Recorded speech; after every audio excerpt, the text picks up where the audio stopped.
First PU biology part, first chapter, the living world. So the living world, in this chapter we are studying about the living organisms. Living organisms ಬಗ್ಗೆ ನಾವು ಇದರಲ್ಲಿ study ಮಾಡ್ತಾ ಹೋಗ್ತೀವಿ. Specially the characteristics of living organisms, how the living organisms are different from the non living things.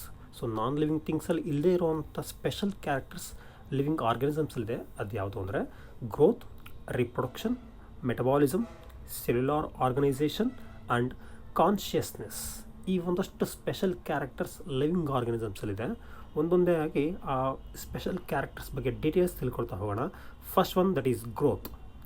Growth, it increase in mass and number.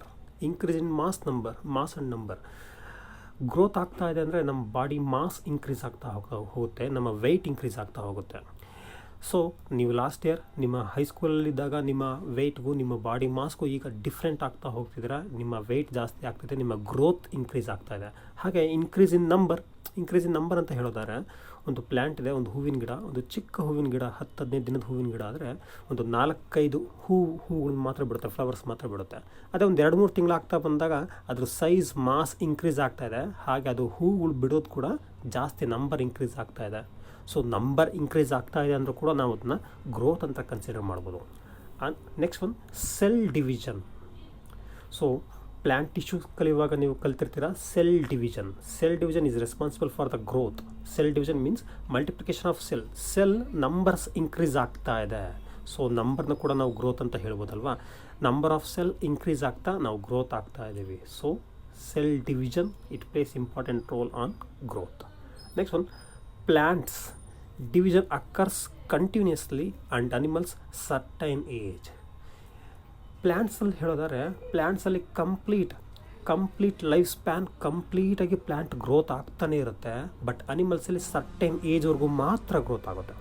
Example ಅಂತ ಬಂದಾಗ ಒಂದು tree ಅಥವಾ ಒಂದು ಪ್ಲ್ಯಾಂಟ್ ಅಂತ ಕನ್ಸಿಡರ್ ಮಾಡಿದ್ರೆ ಅದ್ರ ಲೈಫ್ ಇರೋವರೆಗೂ, ಅದ್ರ ಲೈಫ್ ಸ್ಪ್ಯಾನ್ ಕಂಪ್ಲೀಟ್ ಆಗೋದು ಹೈಟ್ ವೈಸ್ ಆಗಲಿ ವಿಡ್ತ್ ವೈಸ್ ಆಗಲಿ ಗ್ರೋತ್ ಆಗ್ತಾನೆ ಇರುತ್ತೆ. ಬಟ್ ಹ್ಯೂಮನ್ ಬೀಯಿಂಗ್ಸ್ ಅಂತ ಬಂದಾಗ ನಾವೊಂದು 20-22 ಇಯರ್ಸ್ವರೆಗೂ ಮಾತ್ರ ಹೈಟ್ ವೈಸ್ ಗ್ರೋತ್ ಆಗ್ತೀವಿ. ಆಮೇಲೆ ನಮ್ಮ ಗ್ರೋತ್ ಅಲ್ಲಿಗೆ ಸ್ಟಾಪ್ ಆಗುತ್ತೆ, ಹೌದಲ್ವಾ. ಸೊ ಗ್ರೋತ್ ಅನ್ನೋದು ಪ್ಲ್ಯಾಂಟ್ಸಲ್ಲಿ ಕಂಟಿನ್ಯೂಸ್ ಆಗಿರುತ್ತೆ. ಬಟ್ ಅನಿಮಲ್ಸಲ್ಲಿ ಏಜ್ಗೆ ತಕ್ಕನಾಗೆ ಸರ್ಟೈನ್ ಆಗಿ ಅದು ರಿಸ್ಟ್ರಿಕ್ಟ್ ಆಗ್ತಾ ಹೋಗುತ್ತೆ. Division also enable to replace lost cells or damaged cells. ನಮ್ಮ ಬಾಡಿಲಾಗಿರ್ಬೋದು ಅಥವಾ ಪ್ಲ್ಯಾಂಟ್ಸ್ ಬಾಡಿಲಾಗಿರ್ಬೋದು, ಒಂದಷ್ಟು ಡ್ಯಾಮೇಜ್ಡ್ ಸ್ಕಿನ್ ಅಥವಾ ಡ್ಯಾಮೇಜ್ಡ್ ಸೆಲ್ಸ್ ಲಾಸ್ಟ್ ಆಗಿತ್ತು ಅಂದರೆ ಆ ಡ್ಯಾಮೇಜ್ಡ್ ಸೆಲ್ಸ್ನ ಈ ಗ್ರೋತ್ ಅಥವಾ ಸೆಲ್ ಡಿವಿಷನ್ ಅದನ್ನ ಕವರ್ ಮಾಡ್ತಾ ಬರುತ್ತೆ. ನಿಮ್ಗೇನಾದ್ರು ಒಂದು ಗಾಯ ಆಗಿದೆ ಅಂದರೆ ಅಲ್ಲಿ ಸ್ಕಿನ್ ರಪ್ಚರ್ ಆಗಿ ಸ್ಕಿನ್ ಒಂದಷ್ಟು ಲಾಸ್ ಆಗಿರುತ್ತೆ, ಆ ಸೆಲ್ಸ್ ಲಾಸ್ ಆಗಿರುತ್ತೆ. ನಿಧಾನವಾಗಿ ಆ ಗಾಯ ಹೀಲ್ ಆಗ್ತಾ ಆ ಪ್ಲೇಸ್ನ ಸೆಲ್ಸ್ ಆಕ್ಯುಪೈ ಮಾಡ್ಕೊಳ್ತಾ ಹೋಗ್ತವೆ. ಸೆಲ್ ಗ್ರೋತ್ ಮೂಲಕ, ಸೆಲ್ ಡಿವಿಷನ್ ಮೂಲಕ ಅದು ಕ್ಲಿಯರ್ ಆಗ್ತಾ ಹೋಗುತ್ತೆ. Next one, unicellular. Division to increase the number. Unicellular ಆರ್ಗನಿಸಮ್ಸಲ್ಲಿ ಸೆಲ್ ಡಿವಿಷನ್ ಆಗ್ತಿದೆ because of increase the number of unicellular organisms, ಹೌದಲ್ವಾ. ಸೊ ಇದನ್ನು ಕೂಡ ನಾವು ಗ್ರೋತ್ ಅಂತ ಕರಿಬೋದು. So growth means increase in body mass. So growth ಅಂದರೆ ಬಾಡಿ ಮಾಸ್ ಇನ್ಕ್ರೀಸ್ ಆಗೋದನ್ನು ಕೂಡ ನಾವು ಗ್ರೋತ್ ಅಂತ ಕನ್ಸಿಡರ್ ಮಾಡ್ಬೋದು. ನಾನು ಹೇಳಿದೆ ಲಾಸ್ಟ್. ಸೊ ವೆಯ್ಟ್ ಇನ್ಕ್ರೀಸ್ ಆಗ್ತಾ ಇದೆ, ಮಾಸ್ ಇನ್ಕ್ರೀಸ್ ಆಗ್ತಾ ಇದೆ, ಅದು ಕೂಡ growth. Non living grow with accumulation of material on surface. Non living things ಕೂಡ ಗ್ರೋತ್ ಆಗ್ತಾ ಇದ್ದಾವೆ. ನಾನ್ ಲಿವಿಂಗ್ ಥಿಂಗ್ಸ್ ಹೇಗೆ ಗ್ರೋತ್ ಆಗ್ತಿದೆ ಅಂದರೆ, ಜಸ್ಟ್ ಅಕ್ಯುಮುಲೇಷನ್ ಆಫ್ ಮಟೀರಿಯಲ್ಸ್. ಇದನ್ನು ನಾವು ಗ್ರೋತ್ ಅಂತ ಕರೆಯೋಕ್ಕೆ ಬರಲ್ಲ. Just they are growing means ಅದು ಸೈಜಲ್ಲಿ ಇನ್ಕ್ರೀಸ್ ಆಗ್ತಾ ಇದೆ. ಹೆಂಗೆ ಸೈಜಲ್ಲಿ ಇನ್ಕ್ರೀಸ್ ಆಗ್ತಾ ಇದೆ? ನೀವು ರೋಡ್ ಸೈಡ್ ನಡ್ಕೊಂಡು ಹೋಗುವಾಗ ನೋಡ್ಕೊಂಡು ಹೋಗ್ತಿರ್ತೀರ. ರೋಡ್ ಸೈಡಲ್ಲಿ ಪಕ್ಕದಲ್ಲಿರುವಂಥ ಜಾಗ ಮಳೆ ಬಂದಾಗ ಮರಳು ಆಕ್ಯುಪೈ ಮಾಡ್ಕೊಳ್ತಾ ಸೈಜ್ ಇನ್ಕ್ರೀಸ್ ಆಗ್ತಾ ಹೋಗುತ್ತೆ, ಹೌದಲ್ವಾ. ಸೊ ರೋಡ್ ಸೈಡಲ್ಲಿರುವಂಥ ಮಣ್ಣು ಅದ್ರ ಸೈಜ್ ಇನ್ಕ್ರೀಸ್ ಆಗಿದೆ ಅಂತ ಅದು ಗ್ರೋತ್ ಅಂತ ಹೇಳೋಕ್ಕೆ ಸಾಧ್ಯನಾ? ಇಲ್ಲ. Just accumulation of sand. ಅಲ್ಲಿ ಮಣ್ಣು ಅಕ್ಯುಮುಲೇಷನ್ ಆಗ್ತಾ ಅದರ ಮಾಸ್ ಸೈಜ್ ಇನ್ಕ್ರೀಸ್ ಆಗಿದೆ. ಸೊ ಅದನ್ನು ಒಂಥರ ಗ್ರೋತ್ ಅಂತ ಕನ್ಸಿಡರ್ ಮಾಡೋಕ್ಕಾಗಲ್ಲ. Growth cannot be defining property living organism.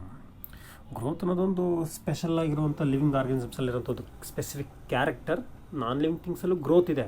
But non living ಥಿಂಗ್ಸಲ್ಲಿ ಗ್ರೋತ್ನ ನಾವು ಅದೊಂದು ಕೆಮಿಕಲ್ ಚೇಂಜ್ ಅಂತ ಅಕ್ಸೆಪ್ಟ್ ಮಾಡ್ಕೊಳೋಕ್ಕಾಗಲ್ಲ. ಜಸ್ಟ್ ಅದೊಂದು ಫಿಸಿಕಲಿ ಚೇಂಜ್ ಆಗ್ತಾ ಹೋಗುತ್ತೆ. ಅಫ್ಕೋರ್ಸ್ ಲಿವಿಂಗ್ ಆರ್ಗನಿಸಮ್ಸಲ್ಲಿ ಗ್ರೋತ್ ಅನ್ನೋದೊಂದು ತುಂಬ ಇಂಪಾರ್ಟೆಂಟ್ ಕ್ಯಾರೆಕ್ಟರ್ ಅಂತ ಹೇಳ್ಬೋದು. Conditions when it is observed in living organisms when explained characteristics of living.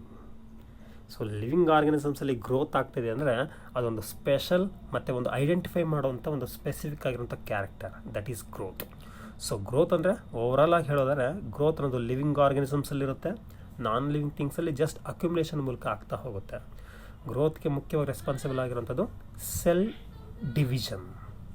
Next ಒಂದು ಅದೇ ಥರ ಇನ್ನೊಂದು character, that is reproduction. Reproduction means organisms reproduce to progeny similar to them. ನೀವು ನ್ಯೂ ಇಂಡಿವಿಜುವಲ್ಸ್ ಅಂತ ಕೇಳಿರ್ತೀರಾ ಅಥವಾ ಯಂಗ್ ಒನ್ಸ್ ಅಂತ ಕೇಳಿರ್ತೀರಾ. Production of young ones by their parents, production of new individuals by their parents on their own species ಅಂತ ಕೇಳಿರ್ತೀರ ನೀವು ನಿಮ್ಮ 10th ಡೆಫಿನೇಷನ್ನ. ಹೌದು, ಇಲ್ಲಿ ರೀಪ್ರೊಡಕ್ಷನ್ ನಡೀತಾ ಇದೆ. Reproduction, they are producing similar to them. Parents, they are producing the similar young ones, similar individuals of their own species. ಈ ಒಂದು ಪ್ರೋಸೆಸ್ನ ನಾವು ರೀಪ್ರೊಡಕ್ಷನ್ ಅಂತ ಕರಿತೀವಿ. ರೀಪ್ರೊಡಕ್ಷನಲ್ಲಿ 2 ಥರ ಇದೆ, ಎಸೆಕ್ಷುವಲ್ ಆ್ಯಂಡ್ ಸೆಕ್ಷುವಲ್ ರೀಪ್ರೊಡಕ್ಷನ್. ಸರಿ, unicellular organisms like amoeba, bacteria and some other multicellular organisms or some other aquatic organisms, they will also multiply and increase the number, defined as growth. ಮುಂಚೆ ಹೇಳಿದ್ವಿ, ಗ್ರೋತ್ನ ನಾವು number increase ಆಗೋದ್ರ ಮೂಲಕ ಕೂಡ consider ಮಾಡ್ಬೋದು, ಹೌದಲ್ವಾ? So ಇಲ್ಲಿ multicellular organisms, ಕೆಲವು lower level multicellular organisms ಅಥವಾ ಯೂನಿಸೆಲ್ಯುಲರ್ ಆರ್ಗನಿಸಮ್ಸ್, ಅವುಗಳ ನಂಬರ್ನ ಜಾಸ್ತಿ ಮಾಡ್ಕೊಳ್ಳೋದ್ರು ಕೂಡ ಗ್ರೋತ್ ಅಂತ ಕನ್ಸಿಡರ್ ಕೂಡ ಮಾಡ್ಬೋದು, ಹಾಗೆ ರೀಪ್ರೊಡಕ್ಷನ್ ಅಂತ ಕೂಡ ಕನ್ಸಿಡರ್ ಮಾಡ್ಬೋದು. ಸೊ ನೋಡ್ತಾ ಹೋಗೋಣ. So unclear with the usage of 2 terms, growth and reproduction unicellular. So growth ಮತ್ತು ರೀಪ್ರೊಡಕ್ಷನ್ ಅನ್ನೋದು ಸ್ಪೆಸಿಫಿಕ್ ಆಗಿರೋಂಥ ವರ್ಡ್ಸ್. ಗ್ರೋತ್ ಮತ್ತು ರೀಪ್ರೊಡಕ್ಷನ್. ರೀಪ್ರೊಡಕ್ಷನ್ ಅಂದರೆ ಅಲ್ಲಿ ಒಂದು ಹೊಸ ಆರ್ಗ್ಯಾನಿಸಮ್ ಪ್ರೊಡ್ಯೂಸ್ ಆಗ್ತಾ ಹೋಗುತ್ತೆ. ಗ್ರೋತ್ ಅಂತ ಕರೆದಾಗ ಸೇಮ್ ಆರ್ಗ್ಯಾನಿಸಮ್ ಅದು ಸೈಜ್ ಮತ್ತು ಮಾಸಿಂದ ಇನ್ಕ್ರೀಸ್ ಆಗ್ತಾ ಹೋಗುತ್ತೆ. Of course many organism do not reproduce. So ಕೆಲವು ಆರ್ಗ್ಯಾನಿಸಮ್ಸ್ ಇದ್ದಾವೆ, ಅವು ರೀಪ್ರೊಡ್ಯೂಸ್ ಮಾಡೋದಿಲ್ಲ ಅವುಗಳ ಲೈಫ್ ಸ್ಪ್ಯಾನಲ್ಲಿ. ಅವೆಂಥವು ಅಂತ ಹೇಳೋದಾದ್ರೆ ತುಂಬ ಸಿಂಪಲಾಗಿ ಹೇಳ್ಬೋದು, ವರ್ಕಿಂಗ್ ಬೀಸ್ ಅಥವಾ ವರ್ಕಿಂಗ್ ಆ್ಯಂಟ್ಸಲ್ಲಿ ಸೋಲ್ಜರ್ ಆ್ಯಂಟ್ ಅಂತ ಬರ್ತಾ ಹೋಗುತ್ತೆ. ಈ ಆ್ಯಂಟ್ಸ್ ರೀಪ್ರೊಡ್ಯೂಸ್ ಮಾಡೋದೇ ಇಲ್ಲ, ಅನ್ಫರ್ಟೈಲ್. ಇವು ರೀಪ್ರೊಡ್ಯೂಸ್ ಮಾಡೋದೇ ಇಲ್ಲ. ಇವು ಜಸ್ಟ್ ಏನು ಅಂದರೆ ಆ ಒಂದು ಆರ್ಗ್ಯಾನಿಸಮ್ ಗ್ರೂಪ್ನ ಪ್ರೊಟೆಕ್ಟ್ ಮಾಡ್ತಾ ಇರ್ತವೆ, ರೀಪ್ರೊಡ್ಯೂಸ್ ಮಾಡೋಕ್ಕೆ ಚಾನ್ಸ್ ಸಿಗೋದೇ ಇಲ್ಲ. ಹಾಗೆ infertile human couples, fertility loss ಆಗಿರೋವಂಥದ್ದು ಅಥವಾ ಫರ್ಟಿಲಿಟಿ ಪ್ರಾಬ್ಲಮ್ ಇರುವಂಥ ಹ್ಯೂಮನ್ ಕಪಲ್ಸಿಂದ ಕೂಡ ರೀಪ್ರೊಡ್ಯೂಸ್ ಮಾಡೋಕ್ಕಾಗಲ್ಲ. Hence reproduction defining characteristics of living organism. So ಇದು ಕೂಡ ಒಂದು ಲಿವಿಂಗ್ ಆರ್ಗನಿಸಮ್ನ ಇಂಪಾರ್ಟೆಂಟ್ ಕ್ಯಾರೆಕ್ಟರ್ ಅಂತ ನಾವು ಕನ್ಸಿಡರ್ ಮಾಡ್ಬೋದು. ಸೊ ಗ್ರೋತ್ ಮತ್ತು reproduction, they are the important characters of living organisms. So non living things do not reproduce. Non living things ಅಂತ ಏನಿದೆ, hair, stone, wind, soil, ಈ ಥರ ಏನಿದೆ, ಇದು ಯಾವುದು ಕೂಡ ರೀಪ್ರೊಡ್ಯೂಸ್ ಮಾಡಲ್ಲ. ಸೊ ಸೆಕ್ಷುವಲ್, ಅಸೆಕ್ಷುವಲ್ ಅಂತ ಹೇಳಿದೆ ರೀಪ್ರೊಡಕ್ಷನಲ್ಲಿ. ಈ ರೈಟ್ ಸೈಡಲ್ಲಿ ನೋಡ್ಬೋದು ನೀವು, ಸೆಕ್ಷುವಲ್ ರೀಪ್ರೊಡಕ್ಷನ್ ಅಂತ ಬಂದಾಗ ಒಂದು ಮೇಲ್ ಮತ್ತು ಒಂದು ಫೀಮೇಲ್ ಪೇರೆಂಟ್ ಇರಲೇಬೇಕು ಸೆಕ್ಷುವಲ್ ರೀಪ್ರೊಡಕ್ಷನ್ ಆಗಬೇಕು ಅಂದರೆ. ಅದೇ ಅಸೆಕ್ಷುವಲ್ ರೀಪ್ರೊಡಕ್ಷನ್ ಅಂತ ಆದಾಗ ಸಿಂಗಲ್ ಪೇರೆಂಟಿಂದ ಕೂಡ ರೀಪ್ರೊಡಕ್ಷನ್ ಆಗೋದನ್ನ ನಾವು ಅಸೆಕ್ಷುವಲ್ ರೀಪ್ರೊಡಕ್ಷನ್ ಅಂತ ಕರಿಬೋದು. ಓಕೆ, ನೆಕ್ಸ್ಟ್ ಒಂದು ಕ್ಯಾರೆಕ್ಟರ್ ಅಂತ ಬಂದಾಗ ದಟ್ ಈಸ್ ಮೆಟಬಾಲಿಸಮ್. ಮೆಟಬಾಲಿಸಮ್ ಅಂದರೆ all organisms are made up of chemicals, small and big. Of course ಎಲ್ಲ organisms they are made up of some chemicals. ನಮ್ಮ ಹ್ಯೂಮನ್ ಬಾಡಿ ಕೂಡ ಒಂದಷ್ಟು ಕೆಮಿಕಲ್ಸಿಂದನೇ ಆಗಿರೋವಂಥದ್ದು. ಹೇಗೆ? Chemicals means biochemicals which are made and changed to other molecules. ನಮ್ಮ ಬಾಡಿಲಿ ಕೂಡ ಕೆಮಿಕಲ್ಸ್, ಒಂದಷ್ಟು ಬಯೋಮಾಲಿಕ್ಯೂಲ್ಸ್ ಕಂಟಿನ್ಯೂಸ್ ಆಗಿ ಫಂಕ್ಷನ್ ಮಾಡ್ತಾ ಇರುತ್ತೆ, ಕಂಟಿನ್ಯೂಸ್ ಆಗಿ ವರ್ಕ್ ಆಗ್ತಾನೇ ಇದೆ. ಯಾವ್ಯಾವುದದು? ನಿಮ್ಮ ಬಾಯಲ್ಲಿ ಸಲೈವ ಕ್ರಿಯೇಟ್ ಆಗ್ತಾ ಇದೆ, ನಿಮ್ಮ ಬಾಡಿ ಒಳಗೆ ಬ್ಲಡ್ ಇದೆ, ನಿಮ್ಮ ಬಾಡಿ ಒಳಗಡೆ ಸ್ಟಮಕ್ಕಲ್ಲಿ HCl ಕ್ರಿಯೇಟ್ ಆಗ್ತಾ ಇದೆ, ಲಿವರ್ ನಂಬರ್ ಆಫ್ ಬಯೋಕೆಮಿಕಲ್ಸ್ನ ಪ್ರೊಡ್ಯೂಸ್ ಮಾಡ್ತಾ ಇದೆ because of digestion to the ಫುಡ್ನ ಡೈಜೆಷನ್ ಮಾಡ್ಕೊಳ್ಳೋಕ್ಕೋಸ್ಕರ ಪ್ರೊಡ್ಯೂಸ್ ಮಾಡ್ತಾ ಇದೆ. ಸೊ ಈ ಥರ ನಮ್ಮ ಬಾಡಿ ಒಳಗಡೆ ಒಂದು ದೊಡ್ಡ ಕೆಮಿಕಲ್ ಫ್ಯಾಕ್ಟ್ರಿನೇ ಇದೆ. ಸೊ ಕೆಮಿಕಲ್ಸ್ ಸಿಂಥಸಿಸ್ ಆಗ್ತಾ ಇದೆ. ಸೊ ಇದನ್ನು ನಾವು ಮೆಟಬಾಲಿಸಮ್ ಅಂತ ಕರಿಬೋದು. Some total of all chemical ರಿಯಾಕ್ಷನ್ನ ನಾವು ಎಂತ ಕರಿಬೋದು? ಮೆಟಬಾಲಿಸಮ್. ನಮ್ಮ ಬಾಡಿಲಿ ಆಗುವಂಥ ಎಲ್ಲ ಕೆಮಿಕಲ್ ರಿಯಾಕ್ಷನ್ನ ಓವರಾಲ್ ಆಗಿ ನಾವೆಂತ ಕರಿಬೋದು? ಜಸ್ಟ್ ಮೆಟಬಾಲಿಸಮ್ ಅಂತ ನಾವು ಸಿಂಪಲಾಗಿ ಕರಿತೀವಿ. ನಾನ್ ಲಿವಿಂಗ್ ಥಿಂಗ್ಸಲ್ಲಿ ಈ ಮೆಟಬಾಲಿಸಮ್ ಅನ್ನೋ ಒಂದು ಯಾವುದೇ ಕ್ಯಾರೆಕ್ಟರ್ ಇರೋಲ್ಲ. Metabolic reaction demonstrated outside the body in cell free system is neither living or non living. So ಈ ಮೆಟಬಾಲಿಕ್ ಆ್ಯಕ್ಟಿವಿಟಿ ಅನ್ನೋದು ಲಿವಿಂಗ್ ಆರ್ಗನಿಸಮ್ಸಲ್ಲಿ ತುಂಬ ನೀಟಾಗಿ ಆಗ್ತಾ ಇದೆ. ನಾನ್ ಲಿವಿಂಗ್ ಥಿಂಗ್ಸಲ್ಲಿ ಜಸ್ಟ್ ಔಟರ್ ಸರ್ಫೇಸಲ್ಲಿ ಮಾತ್ರ ಆಗ್ತಾ ಇದೆ. ಆದರೆ ಅದನ್ನು ನಾವು ಒಂದು ಲಿವಿಂಗ್ ಥಿಂಗ್ನ ಕ್ಯಾರೆಕ್ಟ್ ಅಂತ ಕನ್ಸಿಡರ್ ಮಾಡಿದ್ದೀವಿ. ಇನ್ಸೈಡಲ್ಲಿ ಕೆಮಿಕಲ್ ರಿಯಾಕ್ಷನ್ ಆಗೋದನ್ನು ನಾವು ಲಿವಿಂಗ್ ಥಿಂಗ್ನ ಕ್ಯಾರೆಕ್ಟ್ ಅಂತ ತಗೊಳ್ಬೋದು. ಸರಿ, ಮೆಟಬಾಲಿಸಮ್ ಡಿಫೈನಿಂಗ್ ಹೇಳ್ತಾ ಇದ್ದೀನಿ. Living things and hence cellular organization of the body is defining the feature of life form. Cellular organization of the body, cellular organization. Metabolism ಅಂದರೆ ನಮ್ಮ ಬಾಡಿ ಒಳಗಡೆ ಸೆಲ್ಯುಲಾರ್ ಆರ್ಗನೈಸೇಷನ್ ಏನಿದೆ ಸಿಸ್ಟಮ್ಯಾಟಿಕ್ಕಾಗಿ ನಡಿಬೇಕು ಅಂದರೆ, ಸಿಸ್ಟಮ್ಯಾಟಿಕ್ಕಾಗಿ ಕ್ಲೀನಾಗಿ ರನ್ ಆಗಬೇಕು ಅಂದರೆ ಈ ಮೆಟಬಾಲಿಸಮ್ ಬೇಕೇ ಬೇಕು. ಓಕೆ, ಒಂದಷ್ಟು ಎಕ್ಸಾಂಪಲ್ ಕೊಟ್ಟಿದ್ದಾರೆ ನಮ್ಮ ಮೆಟಬಾಲಿಸಮ್ಗೆ. That is photosynthesis and cellular respiration. So photosynthesis ಗೊತ್ತು ನಿಮಗೆ, ಈಸಿಯಾಗಿರೋವಂಥದ್ದು. ಫೋಟೋಸಿಂಥಸಿಸ್ ಅಂತ ಬಂದಾಗ ಎನ್ವಿರಾನ್ಮೆಂಟಲ್ಲಿರುವಂಥ ಕಾರ್ಬನ್ ಡೈಆಕ್ಸೈಡ್ ಮತ್ತು ವಾಟರ್ನ ಯೂಸ್ ಮಾಡಿಕೊಂಡು with the help of sunlight ಎನರ್ಜಿನ ಯೂಸ್ ಮಾಡಿಕೊಂಡು ಗ್ಲೂಕೋಸ್ ಮತ್ತು ಆಕ್ಸಿಜನ್ನ ಪ್ರಿಪೇರ್ ಮಾಡುವಂಥ ಪ್ರೋಸೆಸ್ನ ನಾವು ಫೋಟೋಸಿಂಥಸಿಸ್ ಅಂತ ಕರಿತೀವಿ. ಇದು ಪ್ಲ್ಯಾಂಟ್ಸಲ್ಲಿ ನಡೆಯುತ್ತೆ. ಸೊ ಇಂಥ ಒಂದು ಗ್ಲೂಕೋಸ್ನ ನಮ್ಮ ಬಾಡಿ ಒಳಗಡೆ ನಾವು ಗ್ಲೂಕೋಸ್ ತೊಗೊಳ್ತೀವಿ. ಗ್ಲೂಕೋಸ್ ಹೇಗೆ ತೊಗೊಳ್ತೀವಿ? In the form of food, fruit, grains, ಈ ಫಾರ್ಮಲ್ಲಿ ನಾವು ತೊಗೊಳ್ತೀವಿ ನಮ್ಮ ಬಾಡಿಗೆ. ಆ ಒಂದು ಎನರ್ಜಿನ, ಆ ಒಂದು ಗ್ಲೂಕೋಸ್ನ ಬ್ರೇಕ್ ಡೌನ್ ಮಾಡೋಕ್ಕೆ ನಮಗೆ ಆಕ್ಸಿಜನ್ ಬೇಕು. ಸೊ ನಮ್ಮ ಬಾಡಿಗೆ ಆಕ್ಸಿಜನ್ ಹೇಗೆ ತೊಗೊಳ್ತಾ ಇದ್ದೀವಿ? ಬೈ ರೆಸ್ಪಿರೇಷನ್, ಬೈ ಬ್ರೀತಿಂಗ್ ಮೂಲಕ ನಾವು ಆಕ್ಸಿಜನ್ ತೊಗೊಂಡ್ವಿ. ಫುಡ್ ಮೂಲಕ ಗ್ಲೂಕೋಸ್ ತೊಗೊಂಡ್ವಿ. ಸೊ ಈ ಗ್ಲೂಕೋಸ್ ಮತ್ತು ಆಕ್ಸಿಜನ್ ಬ್ರೇಕ್ ಡೌನ್ ಆದಾಗ, ಗ್ಲೂಕೋಸ್ ಮೂಲಕ ಆಕ್ಸಿಜನ್ ಬ್ರೇಕ್ ಡೌನ್ ಆದಾಗ ಅಲ್ಲಿ ಕಾರ್ಬನ್ ಡೈಆಕ್ಸೈಡ್, ವಾಟರ್ ಮತ್ತು ಎನರ್ಜಿ ರಿಲೀಸ್ ಆಗ್ತಾ ಹೋಗುತ್ತೆ. ಸೊ ಇದು ಒಂದು ಮೆಟಬಾಲಿಸಮ್ಮೇ. ಇಲ್ಲೂ ಕೂಡ ಕೆಮಿಕಲ್ ರಿಯಾಕ್ಷನ್ ನಡೀತಾ ಇದೆ. ನಂಬರ್ ಆಫ್ ಕೆಮಿಕಲ್ಸ್ ಈ ಪ್ರೊಸೆಸ್ಸಲ್ಲಿ ಇನ್ಕ್ಲೂಡ್ ಆಗಿದೆ, ಹೌದಲ್ವಾ? ಆ ಎರಡು ರಿಯಾಕ್ಷನ್ ಸ್ವಲ್ಪ ನೋಡಿ, ತುಂಬ ಚೆನ್ನಾಗಿದೆ.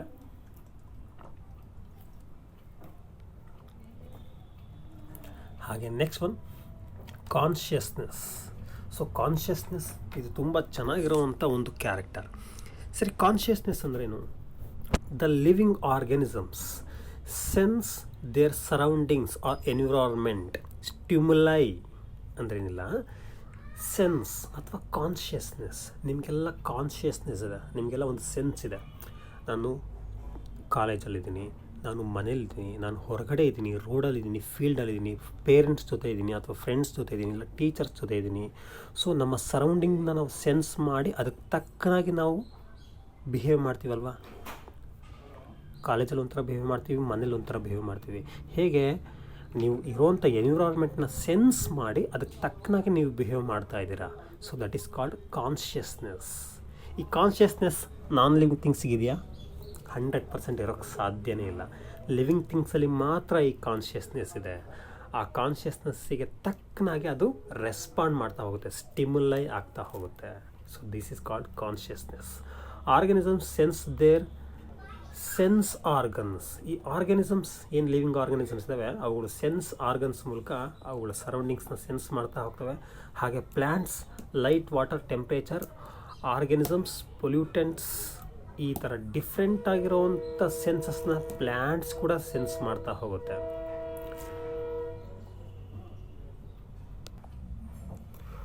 ಫೋಟೋ ಪೀರಿಯಡ್ ಇನ್ಫ್ಲುಯೆನ್ಸ್ ರಿಪ್ರೊಡಕ್ಷನ್ ನೋಡ್ಬೋದು. Photo period influence reproduction. Seasonal breeders ನಿಮ್ಗೆ ಕೇಳಿರ್ಬೋದು, ಪ್ಲ್ಯಾಂಟ್ಸ್ ಆ್ಯಂಡ್ ಅನಿಮಲ್ಸಲ್ಲಿ ಸೀಸನಲ್ ಬ್ರೀಡ್ಸ್ ಆಗ್ತಾ ಇರುತ್ತೆ.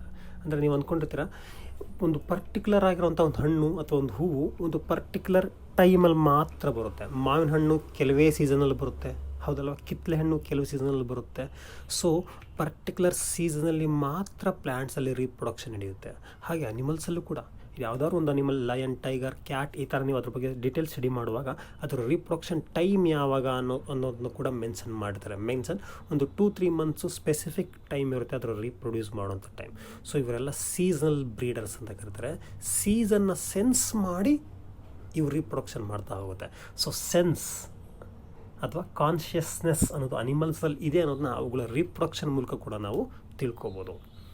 ಹಾಗೆ human aware of himself, self conscious. Of course ಹ್ಯೂಮನ್ಸಲ್ಲಿ ಕಾನ್ಷಿಯಸ್ನೆಸ್ ತುಂಬಾ ಚೆನ್ನಾಗಿದೆ, ಹೌದಲ್ವಾ? ತುಂಬ ಚೆನ್ನಾಗಿ ನಾವು ಈ ಒಂದು ಎಲ್ಲ ಸೆನ್ಸಸ್ನ ತಿಳ್ಕೊಂಡಿದ್ದೀವಿ. ಅದಕ್ಕೆ ತಕ್ಕನಾಗಿ ನಾವು ಚೇಂಜ್ ಆಗಿ ಬದಲಾಗ್ತಾ ಇದ್ದೀವಿ. ಸರಿ, ಕಾನ್ಷಿಯಸ್ನೆಸ್ ನೋಡ್ಬೋದು. ಪ್ಲ್ಯಾಂಟ್ಸಲ್ಲಿ ಕೂಡ ಕಾನ್ಷಿಯಸ್ನೆಸ್ ಇದೆ, ಸ್ಟಿಮುಲ್ಲ ಇದೆ. ಕೆಲವು plants, touch me not plants ಈಸಿಯಾಗಿ ಗೊತ್ತಿದೆ ನಿಮಗೆ. Example, touch me not plants ಸಹಜವಾಗಿ ಹೊರಗಡೆ ಕೆಲವು ಹೊಲಗಳಲ್ಲಿ ಅಥವಾ ಕೆಲವು ಸ್ವಲ್ಪ ತಂಪಾಗಿರುವಂಥ ಜಾಗದಲ್ಲಿ ಸಿಗುತ್ತೆ. ಟಚ್ ಮಾಡಿದ್ರೆ ಸಾಕು ಅವುಗಳು ರೆಸ್ಪಾಂಡ್ ಮಾಡ್ತಾ ಹೋಗುತ್ತೆ. ಅಷ್ಟೇ ಅಲ್ಲ, ಹ್ಯೂಮನ್ ಬೀಯಿಂಗ್ಸ್ ನಾವು ಕೂಡ ಯಾರಾದರೂ ಹಿಂದ್ಗಡೆಯಿಂದ ನಿಮ್ಮ ಹೆಸರನ್ನ ಕೂಗಿದ್ರೆ ತಕ್ಷಣ ರೆಸ್ಪಾಂಡ್ ಮಾಡಿ ಹಿಂದಕ್ಕೆ ತಿರುಗ್ತೀರ. ನಡೆಯುವಾಗ ಏನಾದ್ರು ಕಲ್ಲು ಅಥವಾ ಮುಳ್ಳು ಚುಚ್ಚಿದ್ರೆ ತಕ್ಷಣ ನೋವಾಯಿತು ಅಂತ ರೆಸ್ಪಾಂಡ್ ಮಾಡ್ತೀರಾ, ಹೌದಲ್ವಾ? ಅಡುಗೆ ಮಾಡುವಾಗ ಏನಾದ್ರು ಬಿಸಿಯಾಗಿರೋ ಪದಾರ್ಥ ಅಥವಾ ಊಟ ಮಾಡುವಾಗ ಬಿಸಿಯಾಗಿರೋ ಅನ್ನ ಇದ್ದಕ್ಕಿದ್ದಾಗೆ ಟಚ್ ಮಾಡಿದ್ವಿ ಅಂದರೆ ಸುಡ್ತಾ ಇದೆ ಅನ್ನೋದು ಫೀಲ್ ಆಗ್ತಾ ಹೋಗುತ್ತೆ. ದಟ್ ಈಸ್ ಕಾನ್ಷಿಯಸ್ನೆಸ್, ರೆಸ್ಪಾಂಡ್ ಮಾಡ್ತಾ ಇದ್ದೀರ. ಸರಿ, this all characters of living organisms. ಮುಂದೆ ಇನ್ನೊಂದು ಕಾನ್ಸೆಪ್ಟ್ ಇದೆ, diversity of living world. Diversity, ವಿವಿಧತೆ, ವಿಶೇಷತೆ. ಡೈವರ್ಸಿಟಿ, ಲಿವಿಂಗ್ ಆರ್ಗ್ಯಾನಿಸಮ್ಸ್ ಅನ್ನೋದು ತುಂಬ ಸಿಂಪಲ್ ಆಗಿರೋಂಥ ಕಾನ್ಸೆಪ್ಟ್ ಅಲ್ಲ. ಈ ಲಿವಿಂಗ್ ವರ್ಲ್ಡ್ ಇದೆಯಲ್ಲ, ತುಂಬ ವಿಶೇಷತೆ, ವೈವಿಧ್ಯತೆ ಇದೆ ಇದರಲ್ಲಿ. ಏನು ವಿಶೇಷತೆ, ವೈವಿಧ್ಯತೆ ನೋಡ್ತಾ ಹೋಗೋಣ. ಬಯೋಡೈವರ್ಸಿಟಿ, ಈ ಒಂದು ಟರ್ಮ್ನ ನೀವು ತುಂಬ ಕೇಳಿರ್ತೀರ. Biodiversity term use to refer to number of varieties of plant and animals in the region of earth. ಅರ್ಥಲ್ಲಿ ಒಂದು ಸ್ಪೆಸಿಫಿಕ್ ರೀಜನಲ್ಲಿ ಲಿವಿಂಗ್ ಆರ್ಗನಿಸಮ್ಸ್ ಇದೆ. ಆ ಲಿವಿಂಗ್ ಆರ್ಗನಿಸಮ್ ಇರುವಂಥ ಒಂದು ಪರ್ಟಿಕ್ಯುಲರ್ ರೀಜನ್ನ ನಾವು ಬಯೋಡೈವರ್ಸಿಟಿ ಅಂತ ಕರಿತೀವಿ. In this biodiversity we have the 1.7 to 1.8 millions of species ಇದೆ. ಸ್ಪೀಸೀಸ್ 1.7, 1 ಮಿಲಿಯನ್ ಅಂದರೆ 10 lakhs ಆಗುತ್ತೆ. 1.7 ಅಂದರೆ 17 lakhs ಡಿಫ್ರೆಂಟ್ ಸ್ಪೀಸೀಸ್ ಇದೆ. ಹ್ಯೂಮನ್ ಬೀಯಿಂಗ್ ಒಂದು ಸ್ಪೀಸೀಸ್ ಅಂತ ಕರಿತೀವಲ್ವಾ, ಆ ಥರ ಒಂದು 17 ಲಕ್ಷ ಸ್ಪೀಸೀಸ್ ಇದೆ ಅಂತ ನಮ್ಮ ಲಿವಿಂಗ್ ವರ್ಲ್ಡಲ್ಲಿ. ಸೊ ಎಷ್ಟೊಂದು ವೆರೈಟಿ ಇದೆ. ಇಷ್ಟು ವೆರೈಟಿನ ನಾವು ಹೇಗೆ ಐಡೆಂಟಿಫಿಕೇಷನ್ ಮಾಡೋದು, ಹೇಗೆ ತಿಳ್ಕೊಳ್ಳೋದು, ಹೇಗೆ ಸ್ಟಡಿ ಮಾಡೋದು? ನೀಡ್ ಫಾರ್ ಕ್ಲಾಸಿಫಿಕೇಷನ್ ನಮ್ಗೆ ಯಾಕೆ ಬೇಕು? Living organisms are classified into categories so that they could be named, remembered, studied and understood. ಅಂದರೆ ಏನಿಲ್ಲ, ಈಗ ನೀವು ಒಂದು ಸ್ಕೂಲ್ ಅಥವಾ ಒಂದು ಕಾಲೇಜ್ ಅಂತ ಬಂದಾಗ ಥೌಸಂಡ್ಸ್ ಆಫ್ ಸ್ಟೂಡೆಂಟ್ಸ್ ಇರ್ತಾರೆ. ಈ ಥೌಸಂಡ್ಸ್ ಆಫ್ ಸ್ಟೂಡೆಂಟ್ಸ್ನ ಫಸ್ಟ್ ಇಯರ್, ಸೆಕೆಂಡ್ ಇಯರ್ ಅಂತ ಡಿವೈಡ್ ಮಾಡ್ತಾರೆ. ಅದ್ರ ಮೇಲೂ ಕೂಡ A section, B section, C section ಅಂತ ಡಿವೈಡ್ ಮಾಡ್ತಾರೆ. ಅದ್ರ ಮೇಲೂ ಕೂಡ ಪರ್ಟಿಕ್ಯುಲರ್ ಆಗಿ ರೋಲ್ ನಂಬರ್, ಪರ್ಟಿಕ್ಯುಲರ್ ಆಗಿ ನೇಮ್ ಮೂಲಕ ನಾವೇನು ಮಾಡ್ತಿದ್ದೀವಿ, ಕ್ಲಾಸಿಫೈಡ್ ಮಾಡ್ತಿದ್ದೀವಿ. ಈ ಥರ ಕ್ಲಾಸಿಫೈಡ್ ಮಾಡ್ತಿದ್ರೆ ಏನು ಅನುಕೂಲ ಆಗುತ್ತೆ? So we can recognise very easily ನಾವು ಯಾರು, ಯಾವ ಕ್ಲಾಸು, ಯಾವ ಸೆಕ್ಷನ್ನು, ಅವರ ರಿಜಿಸ್ಟರ್ ನಂಬರ್ ಏನು ಅನ್ನೋದನ್ನ ಪರ್ಟಿಕ್ಯುಲರ್ ಆಗಿ ನಾವು ಅವ್ರನ್ನ ಐಡೆಂಟಿಫಿಕೇಷನ್ ಮಾಡ್ಬೋದು, ಅವ್ರ ಬಗ್ಗೆ ತಿಳ್ಕೊಬೋದು, ಹೌದಲ್ವಾ? ಅವ್ರ ಬಗ್ಗೆ ನಾವು ಸ್ಟಡಿ ಮಾಡ್ಬೋದು. ಹಾಗೆ ನೋಡಿ, 17 lakhs ಸ್ಪೀಸೀಸ್ನ ನಾವು ಕ್ಲಾಸಿಫೈ ಮಾಡೋದ್ರಿಂದಾಗಿ, ಅವುಗಳನ್ನ ಕ್ಯಾಟಗರೈಸ್ ಮಾಡೋದ್ರಿಂದಾಗಿ ಅವುಗಳ ಬಗ್ಗೆ ಸ್ಟಡಿ ಮಾಡ್ತಾ ಹೋಗ್ಬೋದು, ಅವುಗಳ ಬಗ್ಗೆ ತಿಳ್ಕೊಳ್ತಾ ಹೋಗ್ಬೋದು, ಹೌದಲ್ವಾ? ಹಾಗಾಗಿ ಈ ಕ್ಲಾಸಿಫಿಕೇಷನ್ ಅನ್ನೋದು ಲಿವಿಂಗ್ ಆರ್ಗನಿಸಮ್ಸ್ಗೆ ತುಂಬ ಬೇಕಾಗಿದೆ. need to standardize naming organisms. So organisms named same in all over the world. Nomenclature ಅಂತ ಇದೆ. ನಾವು ಜಸ್ಟ್ ಲಿವಿಂಗ್ ಆರ್ಗನಿಸಮ್ನ ಕ್ಲಾಸಿಫೈ ಮಾತ್ರ ಮಾಡ್ತಿಲ್ಲ, ಅವುಗಳಿಗೆ ಪರ್ಟಿಕ್ಯುಲರಾಗಿ ಒಂದು ನೇಮ್ ಕೊಡ್ತಾ ಇದ್ದೀವಿ.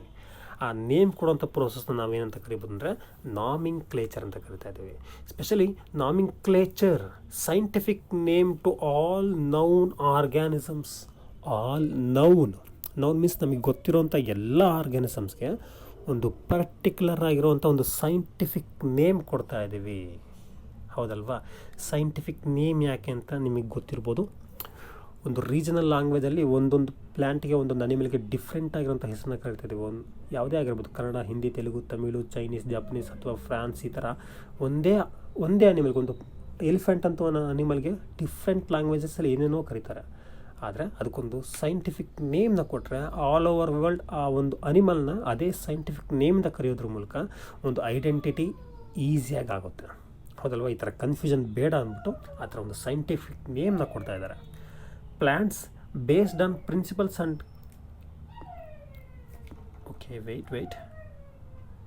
ಓಕೆ ನಾಮಿಂಕ್ಲೇಚರ್ ಬಗ್ಗೆ ಮಾತಾಡ್ತಿದೆ. Nomenclature, scientific naming. Okay, plants ಬಗ್ಗೆ ಹೇಳ್ತಾ ಇದೆ. Plants based on principle and criteria of ICBN. So ಪ್ಲ್ಯಾಂಟ್ಸ್ಗೂ ಕೂಡ ನಾವು ನಾಮಿಂಕ್ಲೇಚರ್ ಮಾಡ್ತಿದ್ದೀವಿ, ಪ್ಲ್ಯಾಂಟ್ಸ್ಗೂ ಕೂಡ ನೇಮ್ ಕೊಡ್ತಾಯಿದ್ದೀವಿ, ಪ್ಲ್ಯಾಂಟ್ಸ್ಗೂ ಕೂಡ ಸೈಂಟಿಫಿಕ್ ನೇಮ್ ಕೊಡ್ತಿದ್ದೀವಿ. ಯಾವುದ್ರ ಆಧಾರದ ಮೇಲೆ ಕೊಡ್ತಿದ್ದೀವಿ ಅಂದರೆ on the basis of principles and criteria of ICBN means international code for botanical nomenclature, ಅಂದರೆ ಪ್ಲ್ಯಾಂಟ್ಸ್ ಬಗ್ಗೆ. ಅದೇ ಥರ ಅನಿಮಲ್ಸ್ ಅಂತ ಬಂದಾಗ international code of zoological nomenclature. Easy ಇದೆ ಇದು. Scientific names ensure that each organism has only one name. Scientific ನೇಮಲ್ಲಿ ಈ ಲಿವಿಂಗ್ ಆರ್ಗನಿಸಮ್ಸಲ್ಲಿ ಪರ್ಟಿಕ್ಯುಲರಾಗಿ ಒಂದೊಂದು ನೇಮ್, ಒಂದೊಂದು ಅನಿಮಲ್ಗೆ, ಒಂದೊಂದು ಪ್ಲ್ಯಾಂಟ್ಗೆ ಒಂದು ಡಿಫ್ರೆಂಟ್ ಆಗಿರೋಂಥ ನೇಮ್ ಇದೆ. ಸೊ ಮುಂದೆ ನೋಡೋಣ. The scientific naming of organism using 2 words. ಈ ಥರ ಸೈಂಟಿಫಿಕ್ ನೇಮಿಂಗಲ್ಲಿ ನಾವು ಒಂದೇ ಅನಿಮಲ್ಗೆ 2 ವರ್ಡ್ಸ್ ಮೂಲಕ ನೇಮ್ ಕೊಡ್ತಾ ಇದ್ದೀವಿ. ಆ 2 ವರ್ಡ್ ಇದೆ, ಅದನ್ನ ಬೈನಾಮಿಯಲ್ ನಾಮಿಂಕ್ಲೇಚರ್ ಅಂತ ಕರಿತೀವಿ. ಒಬ್ಬನೇ ವ್ಯಕ್ತಿ, ಒಂದೇ ಪ್ರಾಣಿ, ಆದರೆ ಅದನ್ನು 2 ಪದಗಳ ಹೆಸರಿನಿಂದ ನಾವು ಕರಿತಾ ಹೋಗ್ತೀವಿ. ಅದನ್ನ binomial nomenclature. Each name 2 components. ಆ ನೇಮಲ್ಲಿ 2 ವರ್ಡ್ಸ್ ಇದೆ ಅಂತ ಹೇಳಿದೆ. ಆ 2 ವರ್ಡ್ಸಲ್ಲಿ 2 ಕಾಂಪೊನೆಂಟ್ಸ್ ಇದೆ. ಅದು ಏನು ಅಂದರೆ ಒಂದು ಜೆನೆಟಿಕ್ ನೇಮ್ನ ಇಂಡಿಕೇಟ್ ಮಾಡುತ್ತೆ, ಮತ್ತೊಂದು ಸ್ಪೀಸಿಸ್ ನೇಮ್ನ ಇಂಡಿಕೇಟ್ ಮಾಡುತ್ತೆ. ಎಸ್ಪೆಷಲಿ ಫಸ್ಟ್ ಒನ್ ಬಂದು ಅದರ ಜೆನೆಟಿಕ್ ನೇಮ್ ಇಂಡಿಕೇಟ್ ಮಾಡಿದ್ರೆ, ಸೆಕೆಂಡ್ ಒನ್ ಸ್ಪೀಸಿಸ್ ನೇಮ್ನ ಇಂಡಿಕೇಟ್ ಮಾಡುತ್ತೆ. ಸೊ ರೂಲ್ಸ್ ಫಾರ್ ನಾಮಿಂಕ್ಲೇಚರ್ನ ಹೇಗಂದ್ರೆ ಹಾಗೆ ಮಾಡೋಕ್ಕೆ ಬರಲ್ಲ, ನೇಮಿಂಗ್ನ ಹೇಗೆ ಬಂದರೆ ಹಾಗೆ ಕೊಡೋಕ್ಕೆ ಬರಲ್ಲ. ಅದಕ್ಕೆ ಸ್ಪೆಸಿಫಿಕ್ ರೂಲ್ಸ್ ಇದೆ. ಏನು ಅಂದರೆ first one, biological names are generally Latin and return in italics. ನಾವು ಲ್ಯಾಟಿನ್ ಲ್ಯಾಂಗ್ವೇಜಲ್ಲೇ ಅದಕ್ಕೆ ನೇಮ್ನ ಕೊಡಬೇಕು. ಹಾಗೆ ಅದನ್ನ ಪ್ರಿಂಟ್ ಮಾಡುವಂಥ ಟೈಮಲ್ಲಿ ಅದನ್ನ ಇಟಾಲಿಕ್ ಸ್ಟೈಲಲ್ಲಿ ನಾವು ಅದನ್ನ ಪ್ರಿಂಟ್ ಮಾಡಬೇಕು. ಎರಡನೇದು, first word represent the genus and second word denotes the specific epithet. ಅಂದರೆ ಏನಿಲ್ಲ, ಸ್ಪೆಸಿಫಿಕ್ ಅಂತ ಬಂದಾಗ ಸ್ಪೆಸಿಫಿಕ್ ನಾನು ಹೇಳಿದೆ. ಫಸ್ಟ್ ವರ್ಡ್ ಜೀನಸ್ನ ರೆಪ್ರೆಸೆಂಟ್ ಮಾಡುತ್ತೆ, ಸೆಕೆಂಡ್ ವರ್ಡ್ ಒಂದು ಸ್ಪೀಸೀಸ್ನ ರೆಪ್ರೆಸೆಂಟ್ ಮಾಡುತ್ತೆ. Third one, both word of biological name should be underlined separately when hand written and italics in if printed. ನಾವು ಅದನ್ನ ಬರೆಯುವಾಗ ಸ್ಪೆಷಲ್ಲಾಗಿ ಅಂಡರ್ಲೈನ್ಡಲ್ಲಿ ಬಿಗ್ ಲೆಟ್ರಲ್ಲಿ ಬರೀಬೇಕಾಗುತ್ತೆ. ಹಾಗೆ ಅದನ್ನ ಪ್ರಿಂಟ್ ಮಾಡುವಾಗ ಇಟಾಲಿಕ್ ಸ್ಟೈಲಲ್ಲಿ ನಾವು ಅದನ್ನ ಪ್ರಿಂಟ್ ಮಾಡಬೇಕಾಗುತ್ತೆ. Next one, first word denotes genus starts with capital letter. Of course first word ಜೀನಸ್ಸಿಂದ ರೆಪ್ರೆಸೆಂಟ್ ಮಾಡುವಂಥ ವರ್ಡ್ನ ನಾವು ಕ್ಯಾಪಿಟಲ್ಸಿಂದ ಶುರು ಮಾಡಬೇಕು. ಹಾಗೆ ನೆಕ್ಸ್ಟ್ ಸ್ಪೀಸಿಸ್ ನೇಮ್ ಇದ್ದರೆ it should be starts with small letter. Genus ಲೆಟರ್ನ ಬಿಗ್ ಲೆಟರ್ ಅಥವಾ ಕ್ಯಾಪಿಟಲ್ ಲೆಟರಿಂದ, ಹಾಗೆ ಸ್ಪೀಸಿಸ್ ನೇಮ್ನ ಸ್ಮಾಲ್ ಲೆಟ್ರಿಂದ ನಾವು ರೆಪ್ರೆಸೆಂಟ್ ಮಾಡ್ಬೋದು. ಓಕೆ ನೆಕ್ಸ್ಟ್ ಪಾರ್ಟ್ನಲ್ಲಿ ಇನ್ನಷ್ಟು ಈ ಚಾಪ್ಟರ್ನ ಮುಂದುವರೆದ ಭಾಗನ ಸ್ಟಡಿ ಮಾಡ್ತಾ ಹೋಗೋಣ. Okay, I will stop here.